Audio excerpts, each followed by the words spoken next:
भूत किंवा आत्मा असे खरोखरच काही आहे का? याबद्दल शतकानुशतके वाद होत आहेत. काही लोकांचा असा विश्वास आहे की भूत आणि आत्मे अस्तित्वात आहेत. त्याचवेळी काही लोक त्यांना फक्त मनाचा भ्रम मानतात.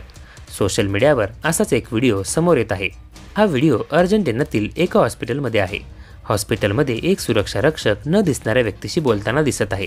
हा व्हिडिओ सोशल मीडियावर प्रचंड व्हायरल होत आहे. या 38 सेकंदाच्या क्लिपने इंटरनेट हादरला आहे. या व्हायरल व्हिडिओमध्ये आपण पाहू शकतो की हॉस्पिटलच्या काउंटरवर एक गार्ड खुर्चीवर बसलेला दिसत आहे. तेवढ्यात हॉस्पिटलचा दरवाजा स्वतःहून उघडतो, पण कोणी येताना दिसत नाही. पण व्हिडिओवरून असे दिसते की गार्ड त्याला पाहण्यास सक्षम आहे. तो लगेच त्याच्या जागेवरून उठतो. मग तो डेस्कवर ठेवलेला क्लिपबोर्ड उचलतो आणि अदृश्य माणसाच्या दिशेने निघतो. काही वेळ बोलल्यानंतर गार्डने त्याला आत जाण्यासाठी लाईन डिवायडर काढल्याचे फुटेजमध्ये दिसत आहे. ज्या व्यक्तीसोबत गार्ड बोलत आहे ती व्यक्ती फुटेजमध्ये दिसत नाही आणि याचा व्हिडिओ पाहिल्यानंतर अनेक लोक अवाक झाले आहेत. खरे तर या घटनेचा एक दिवस आधी अर्जेंटिनातील या केअर सेंटरमध्ये एका रुग्णाचा मृत्यू झाला होता. लोकांनी या घटनेला त्याच्याशी जोडलं आहे. केअर सेंटरच्या प्रवक्त्याने सांगितले होते की दरवाजा सदोष होता आणि रात्रभर अनेक वेळा उघडत राहिला. मात्र प्रवक्त्याने असेही म्हटले होते की गार्ड क्लिपबोर्डच्या कागदावर काहीतरी लिहिताना दिसला होता, परंतु रजिस्टरमध्ये कोणाचेही नाव नव्हते.